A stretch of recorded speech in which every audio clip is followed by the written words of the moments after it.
Hi friends, welcome back to my YouTube channel Radhika Radha. ಇವತ್ತು ನನ್ನ day 3 vlogs ಆಗಿರುತ್ತೆ. ಅದು ಮಿನಿ ವಿಲಾಗ್. ನಾನು ಇವತ್ತು ಮಾರ್ನಿಂಗ್ ನೆಲ್ಲಿಕಾಯಿ ಜ್ಯೂಸ್ ಕುಡಿಯೋದು ಬೇಡ ಅಂದ್ಬಿಟ್ಟು ಸ್ವಲ್ಪ ಜೀರಿಗೆ ನೀರು ಕುಡಿಯೋಣ, ಸ್ವಲ್ಪ ಹೊಟ್ಟೆ ಎಲ್ಲ ಒಂಥರ ಅನ್ನಿಸ್ತಾ ಇತ್ತು. ಸೊ ಸರಿ ಹೋಗುತ್ತೆ ಅಂತ ಅಂದ್ಬಿಟ್ಟು ಜೀರಿಗೆ ನೀರು ಕುಡಿಯೋಣ ಅಂತ ಬಿಸಿ ಮಾಡ್ಕೋತಾ ಇದ್ದೆ ಜೀರಿಗೆ ನೀರನ್ನ. ನಾವು ಜೀರಿಗೆ ನೀರು ಕುಡಿಯೋದ್ರಿಂದ ಏನೆಲ್ಲ ಉಪಯೋಗ ಇದೆ ಅಂತಂದರೆ, ರಾತ್ರಿ ಏನಾದರೂ ತಿಂದಿರೋ ಜೀರ್ಣ ಆಗಿಲ್ಲ ಅಂದರೆ, ಗ್ಯಾಸ್ಟ್ರಿಕ್ ಏನಾದರೂ ಪ್ರಾಬ್ಲಮ್ ಇದ್ದರೆ ಎಲ್ಲೋದು ಕೂಡ ಕ್ಲಿಯರ್ ಆಗುತ್ತೆ. ಮತ್ತು ಇದನ್ನು ನೀವು ಎವ್ರಿ ಡೇ ಕುಡಿಯೋದ್ರಿಂದ ಹೊಟ್ಟೆ ಕೂಡ ಸಣ್ಣ ಆಗುತ್ತೆ, ಮತ್ತು ಬಾಡಿ ಕೂಡ ತುಂಬ ಹೀಟ್ ಆಗುತ್ತೆ. ಹಾಗಾಗಿ ಎವ್ರಿ ಡೇ ಇಲ್ಲ ಅಂತಂದರೆ ಡೇ ಬೈ ಡೇ ನೀವು ಕುಡಿಬೋದು. ಇದ್ರ ಜೊತೆ ಮೆಂತ್ಯ ನೀರು ಕೂಡ ಕುಡಿಯೋದ್ರಿಂದ ಬಾಡಿ ಸ್ವಲ್ಪ ತಂಪಾಗುತ್ತೆ. ಹಾಗಾಗಿ ಇದನ್ನು ಚೆನ್ನಾಗಿ ಕುದಿಸಿ ವಿತ್ ಜೀರಿಗೆ ಸಮೇತ ಕೂಡ ನೀವು ಇದನ್ನು ಕುಡ್ಕೋಬೋದು. ನಾನಿವತ್ತು ಮಾರ್ನಿಂಗ್ ಬ್ರೇಕ್ಫಾಸ್ಟ್ಗೆ ಪೊಂಗಲ್ ಮಾಡಿದ್ದೆ, ಯಾಕಂದರೆ ನನ್ನ ಮಗನಿಗೆ ಪೊಂಗಲ್ ಅಂದ್ರೂ ಇಷ್ಟ. ನನ್ನ ಮಗ ಸ್ವಲ್ಪ ಊಟ ತಿನ್ನೋದಕ್ಕೆ ಹಠ ಮಾಡೋದ್ರಿಂದ ನನಗೆ ಅವ್ನಿಗೆ ಏನು ಇಷ್ಟ ಆಗುತ್ತೋ ಅದನ್ನೇ ಮಾಡಿ ಆಚೆ ಎಲ್ಲ ಕರ್ಕೊಂಡೋಗಿ ತಿನ್ಸೋದಕ್ಕೆ ನಾನು ಟ್ರೈ ಮಾಡ್ತೀನಿ.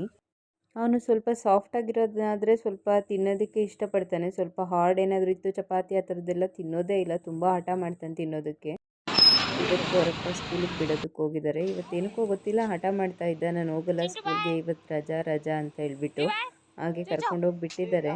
ಮತ್ತು ಆದರೂ ಅಲ್ಲಿ ಅಳ್ತಾ ಇದ್ನಂತೆ ಸ್ಕೂಲ್ ಹತ್ರ, ಪಪ್ಪ ಅಂತ ಹೇಳ್ಬಿಟ್ಟು ಸೆಕ್ಯೂರಿಟಿ ಒಳಗಡೆ ಕರ್ಕೊಂಡೋಗಿದ್ದಾರೆ. ಯಾವಾಗಲೂ ಹಠ ಮಾಡಲ್ಲ ಸ್ಕೂಲ್ಗೆ ಹೋಗೋಕ್ಕೆ, ಒನ್ ಡೇ ಆ ಥರ ಮಾಡ್ತಾನೆ. ನನ್ನ ಹಸ್ಬೆಂಡ್ ಕೂಡ ಟಿಫನ್ ಮುಗಿಸ್ಕೊಂಡು ಮತ್ತು ಇಬ್ಬರು ಆಫೀಸ್ಗೆ ಹೋಗೋದಕ್ಕಂತ ರೆಡಿಯಾಗಿ ಹೊಟ್ವಿ. ಅವ್ರು ಬಸ್ ಸ್ಟಾಪಿಗೆ ನನ್ನ ಡ್ರಾಪ್ ಮಾಡೋದ್ರು. ಹಾಯ್ ಫ್ರೆಂಡ್ಸ್, ನಾನು ಫೈನಲಿ ಆಫೀಸಿಂದ ಇವಾಗ ತಾನೇ ಆಚೆ ಬರ್ತಾ ಇದ್ದೀನಿ.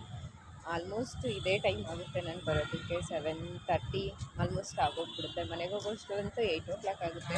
ನನ್ನ ಮಗ ಅಂತೂ ಕಾಯ್ತಾ ಇರ್ತಾನೆ, ನನ್ನ ಅಮ್ಮ ಯಾವಾಗ ಬರ್ತಾರೆ ಅಂತ ಅಂದ್ಬಿಟ್ಟು. ಎವ್ರಿ ವರ್ಕಿಂಗ್ ವುಮೆನ್ ಪ್ರಾಬ್ಲಮ್ ಅಂದ್ರೇ ಇದೇನೆ. ಕೆಲ್ಸಕ್ಕೆ ಹೋದರೆ ಮಕ್ಕಳು ಮಿಸ್ ಮಾಡ್ಕೋತೀವಿ, ಮಕ್ಕಳನ್ನ ನನ್ನ ಪ್ರಿನ್ಸಿಪಲ್ ಏನಂದರೆ, ದುಡಿಯೋ ಟೈಮ್ನಲ್ಲಿ ದುಡ್ಡು ಕೊಡಲೇಬೇಕು. ಇನ್ನು ಸ್ವಲ್ಪ ದಿನ ಆದಮೇಲೆ ನನ್ನ ಮಗನಿಗೆ ನಾನು ಟೈಮ್ ಕೊಡಲೇಬೇಕಾಗುತ್ತೆ, ಅವಾಗ ಮನೇಲಿರಬೇಕು.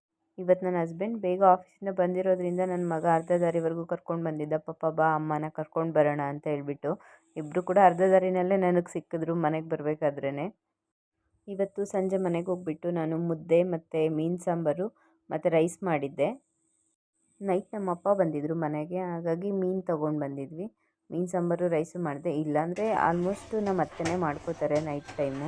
ಏನಾದರೂ ಮಾರ್ನಿಂಗ್ ಸಾಂಬಾರು ಮಾಡಿ ಏನಾದರೂ ನಾನು ಇಟ್ಟೋಗಿದ್ರೆ ಅದಕ್ಕೆ ಅನ್ನ ಮಾಡಿಕೊಂಡು ನಮ್ಮ ಚಿಂಟುಗೆ ಸ್ವಲ್ಪ ತಿನ್ಸೋದಕ್ಕೂ ಟ್ರೈ ಮಾಡ್ತಾರೆ. ಬಟ್ ಅವ್ನು ತಿನ್ನೋದಿಲ್ಲ. ನಾನು ಬಂದಮೇಲೆ ನಾನು ಕಷ್ಟಪಟ್ಕೊಂಡು ರೋಡಲ್ಲೆಲ್ಲ ಓಡಾಡ್ಕೊಂಡು ತಿನ್ನಿಸ್ಬೇಕು ಅವನಿಗೆ. ಇಲ್ಲಾಂದರೆ ಅವರಪ್ಪ ಈ ಥರ ಆಟ ಆಡಿಸ್ಬೇಕು, ನಾನು ತಿನ್ನಿಸ್ಬೇಕು, ಆವಾಗ ಮಾತ್ರ ಅವ್ನು ತಿನ್ನೋದು. ನನ್ನ ಹಸ್ಬೆಂಡು ಹಂಗೆ ಆಫೀಸಿಂದ ಬರಬೇಕಾದ್ರೆ ತರಕಾರಿ ಎಲ್ಲ ತೊಗೊಂಬಂದಿದ್ರು.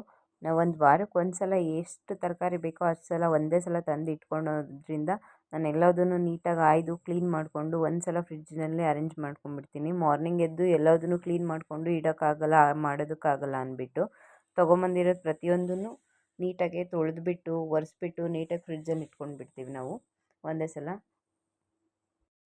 ನನ್ನ ಮಗನಿಗೆ ಬನಾನಾ ಅಂದರೆ ತುಂಬ ಫೇವ್ರೆಟ್ಟು. ನೋಡಿ ಆಲ್ರೆಡಿ ಬನಾನಾ ತಿಂತವನೆ. ನಾನು ಹೇಳ್ತಾ ಇದ್ದೆ, ತಿನ್ನಬೇಡ ಕಣೋ, ಮತ್ತು ಊಟ ತಿನ್ನೋದಿಲ್ಲ ನೀನು ಬನಾನಾ ಏನಾದರೂ ತಿಂದರೆ ಅಂತ.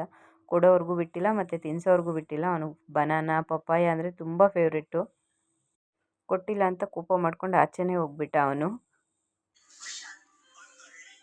ನಾಳೆ ಪೂಜೆ ಇದೆ ಅಂದ್ಬಿಟ್ಟು ರಾಯರಿಗೆ ಒಂದು ಹಾರ ಮಾಡೋಣ ಅಂತ ಅಂದ್ಬಿಟ್ಟು ಹಾರ ಪೋಣಿಸ್ದೆ.